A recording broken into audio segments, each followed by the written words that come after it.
So we've done a whole lot of stuff so far, and I know that when we do that, you get a little antsy about exactly what it is that is going to be expected of you. So that's what we're going to talk about this time.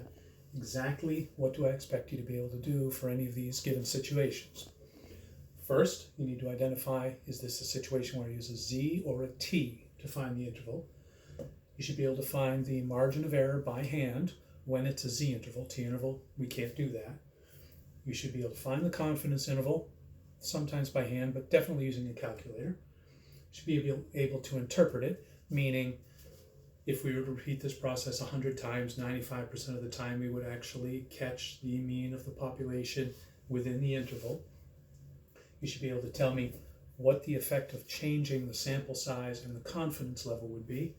And you should be able to tell me how many we would need in our sample in order to achieve a particular situation. That's what we did last time. So let's take a look at just a couple here. Suppose we counted the spots on 20 leopards and found that the average number of spots in our sample was 130, and we had a standard deviation of 20 spots, and we want a 90% confidence interval. First thing, is this a Z or T situation?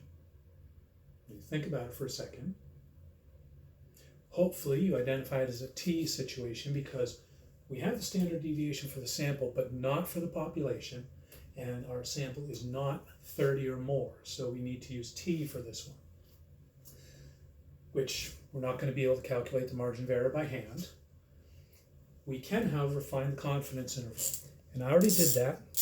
I'm not going to bother boring you with the steps.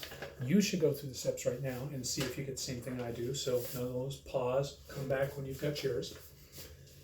I got 122.27 to 137.73, which means that our margin of error came out to be about 7. Right, so that's just plugging numbers into the calculator. What's going to be the effect if we double the sample size? If we went back and changed this to 40 leopards instead of 20, how would that affect our confidence interval? Bigger or smaller? More people in the sample or more leopards in the sample, we're going to have a smaller confidence interval. And in addition to that, in this particular situation, that would kick us into the Z territory because we'd have 40 then, which is big enough to use Z. What if we needed 95% confidence? We found our interval here for 90% confidence. What if we need more confidence? Bigger interval or smaller interval? It's going to require a bigger interval, right? Because what we're saying here is that we're 90% certain that the average number of spots is between these two numbers. So we're 90% certain we've got the average in here. If we want to be more certain, we're going to have to go out farther.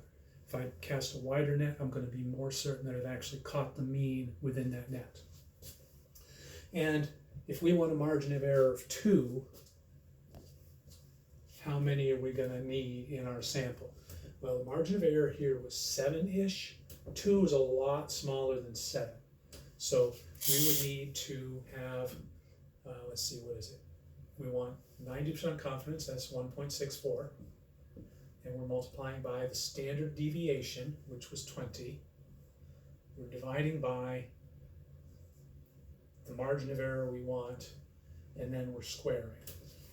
And I did that out, and I got that we would need about 268 or 269 leopards in our sample in order to get this margin of error. Let's do one more of these quickly.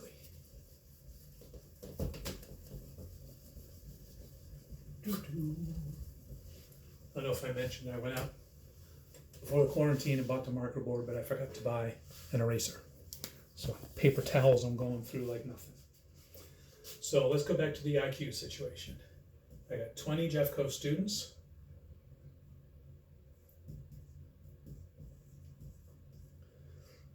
I got an average for the sample of 120 with a standard deviation of 13, and I want 95% confidence. And same questions, bigger sample. If we want 90% confidence, And what if we want a margin of error of 2 this time? Shouldn't have erased those. All right, first question. Z situation or T situation? The key is that it's IQs. We know the standard deviation of the population for IQs, so we don't even need this here. We know our sigma is 15, and that puts us into Z territory. We can do the margin of error by hand. That's pretty simple. Our margin of error is going to be 1.96 for that confidence level times the standard deviation divided by the square root of our 20 students. And I'm not going to do that on the calculator.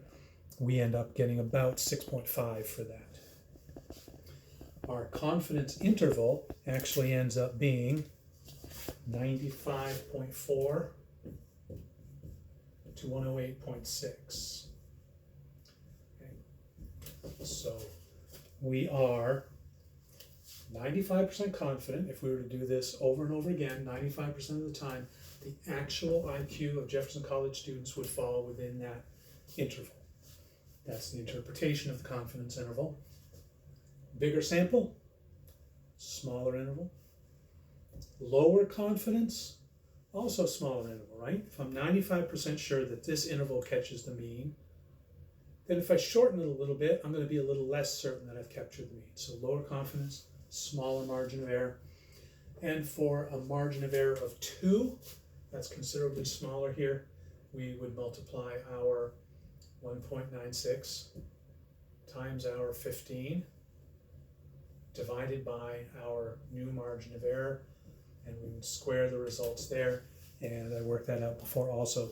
We would need 216 people in the sample in order to get our margin of error of 2.